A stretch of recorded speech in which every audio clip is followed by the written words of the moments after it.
بسم اللہ الرحمن الرحیم نحمدہ و نصلی علی رسولہ الکریم۔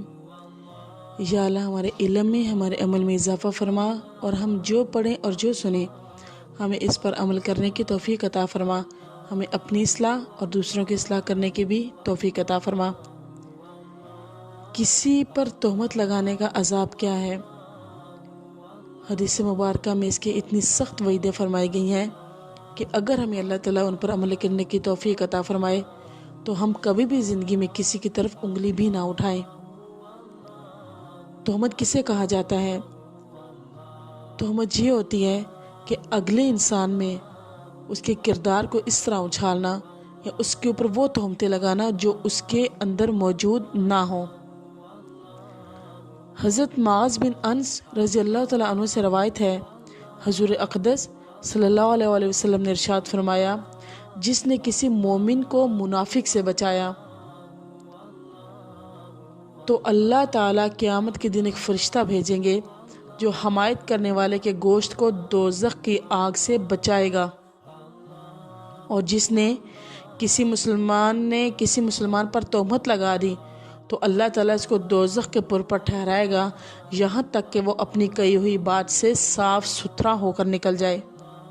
مطلب کہ اگر کسی پر تہمت لگ رہی ہے اور وہ بے قصور ہے اور کسی دوسرے مسلمان نے اس کی مدد کی یا اس کے حق میں گواہی دے دی تو اللہ تعالیٰ قیامت والے دن اس کی حمایت میں ایک فرشتہ اتاریں گے جو اس کی روز محشر میں حمایت کرے گا۔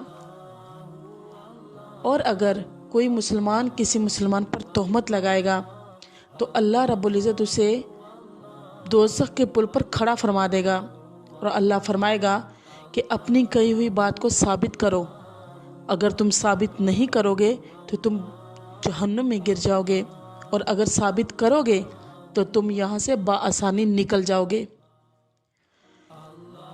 خدا نخواستہ ہمارے پاس اس وقت ثابت کرنے کو اگر کچھ نہ ہوا تو ہمارا کیا حشر ہوگا، ہم شاید یہ بھول چکے ہیں۔ فرمایا گیا ہے کہ کسی پر اگر کوئی تہمت لگائے تو 3 گواہ پیش کرے۔ ہمارے پاس نہ گواہ ہوتے ہیں، اور خدا نخواستہ کسی پر اگر تہمت لگے بھی تو ہم اٹھ کر اس کا دفاع کرنا ہی گوارا نہیں سمجھتے۔ ہم یہ کہتے ہیں کہ اس کے ساتھ ہو رہا ہے وہی جانے، حالانکہ اللہ سب جانتا ہے۔ اللہ رب العزت فرماتا ہے، تم میرے بندوں کی حمایت کرو میں تمہاری حمایت کروں گا، تم میرے بندوں کے لیے حق پر چلو میں تمہارے لیے حق کے دروازے کھول دوں گا۔ اللہ نے ہمارے دین کو بہت خوبصورت بنایا ہے۔ اللہ نے فرمایا ہے، مسلمان کا درد جانتا ہے۔ اگر ہم ایک دوسرے پر تہمتیں لگائیں، ایک پاک باز عورت کو بد کردار ثابت کرنے پہ تل جائیں تو اللہ رب العزت کی رحمت کہاں ہم پہ اترے گی؟ آج کتنی عورتیں ایسی ہیں جو باحیا ہونے کے باوجود بد کرداری کا سرٹیفکیٹ لے کے اپنے گھر توڑوا کے اور لوگوں کے معاشرے میں رسوا ہو کے بیٹھ جاتی ہیں، لیکن افسوس کی بات یہ ہے کہ ان کے لیے کوئی زبان نہیں کھولتا۔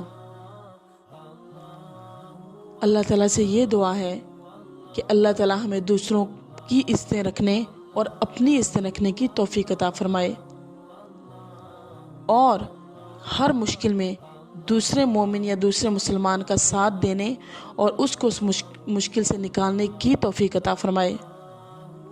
اللہ رب العزت ہمارے حال پہ رحم فرمائے، اور ہمیں جو سنے اس کو آگے لوگوں میں پھیلانے اور اپنے لیے نیکی کا ذریعہ تلاش کرنے اور اپنی اور لوگوں کی اصلاح کرنے کی بھی توفیق عطا فرمائے۔ آمین ثم آمین۔ صدق اللہ العظیم، وآخر الدعوانا ان الحمد للہ رب العالمین۔